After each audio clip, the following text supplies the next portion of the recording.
श्री गुरुचरित्र कथासार अध्याय 27. मातंगाला पूर्ण ज्ञानी केली. श्री गणेशाय नमः. सिद्ध म्हणाले, स्वामींनी अनेक प्रकारे त्या ब्राह्मणांना वादविवाद करू नका असे सांगितले, पण ते ऐकेनात. तेव्हा जशी तुमची इच्छा आहे तसेच फळ तुम्हाला मिळेल असे स्वामींनी म्हटले. त्यावेळी मार्गाने दूरवर एक मनुष्य जाताना स्वामींनी पाहिला. ते शिष्यांना म्हणाले, ते कोण मनुष्य तिकडे जात आहे, त्यांना इकडे बोलवा. शिष्य धावत गेले.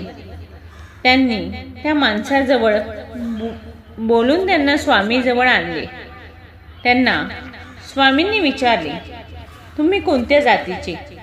ते म्हणाले, मी मातंग जातीचा आहे. मी गावाच्या बाहेर राहतो. तुम्ही मला बोलवले यातच माझे पूर्व पुण्य फळास आले आहे. त्यावेळी स्वामींनी आपल्या शिष्याला एक काठी देऊन सांगितले की या मातंगापुढे जमिनीवर 7 आडव्या रेषा समांतर काढा. शिष्यांनी त्याप्रमाणे केले. मग ते त्या मातंगांना म्हणाले, तुम्ही आता असे करा, एक रेषा ओलांडून माझ्या बाजूस या. त्याप्रमाणे ते एक रेषा ओलांडून येऊन उभे राहिले. तेव्हा स्वामींनी त्यांना विचारले, तुम्ही आता कोण आहात? ते म्हणाले, मी किरात जातीचा असून माझे नाव बनराखा असे आहे.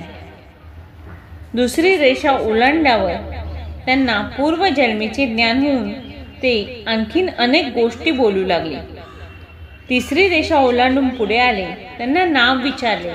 तेव्हा ते म्हणाले, मी गंगासूत नावाचा असून नदीच्या काठी माझे घर आहे.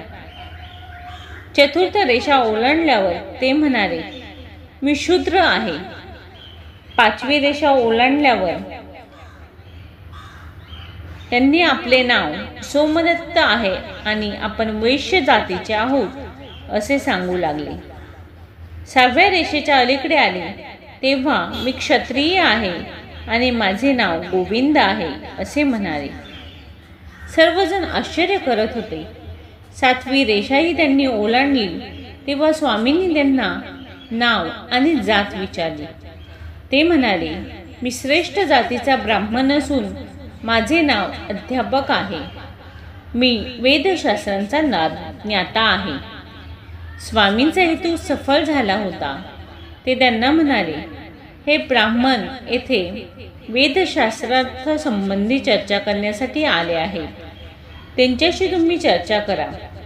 असे म्हणून त्यांनी हातात भस्म घेऊन ते मंत्रून त्यांच्या सर्वांगावर प्रोक्षण केले. त्या क्षणी त्याच्या ठिकाणी पूर्ण ज्ञानाचा उदय झाला. ते अचानक वेदपठण करू लागले. जे ब्राह्मण वाद करण्यासाठी आले होते ते शरमून गेले. त्यांनी स्वामींच्या चरणी दंडवत प्रणाम केला. ते स्वतःची निंदा करू लागले. त्यांची कृपा भाकू लागली. त्यांनी स्वामींची नाना प्रकारे स्तुती आरंभली.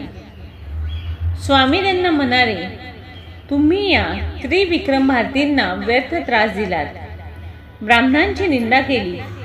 आता तुमच्या कर्माचे फळ म्हणून तुम्ही ब्रह्म राक्षस व्हाल. स्वामींनी ही भविष्यवाणी उच्चारताच ते दोघे फारच शोकग्रस्त झाले. उश्चाप मागू लागले. स्वामी म्हणाले, तुम्हाला 12 वर्ष त्या योनीत राहावे लागेल.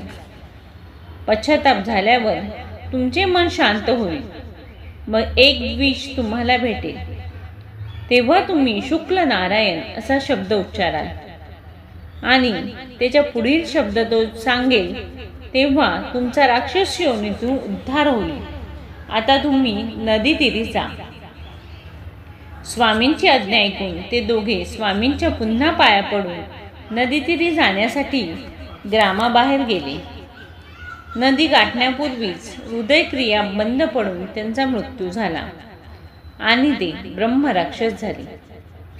ज्या मातंगाला 7 रेषा ओलांडण्यास सांगून स्वामींनी अन्य जन्मातील स्थितीचा व ज्ञानाचा अनुभव दिला होता, तो स्वामींना म्हणाला, मी पूर्वजन्मी ज्ञानी ब्राह्मण होतो, पण नंतर माझी अशी अधोगती का झाली?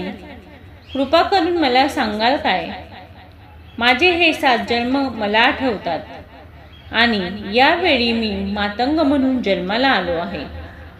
याचा उलगडा करून माझ्यावर अनुग्रह करावा. तेव्हा श्री गुरु त्यांना पूर्व वृत्तांत सांगू लागले.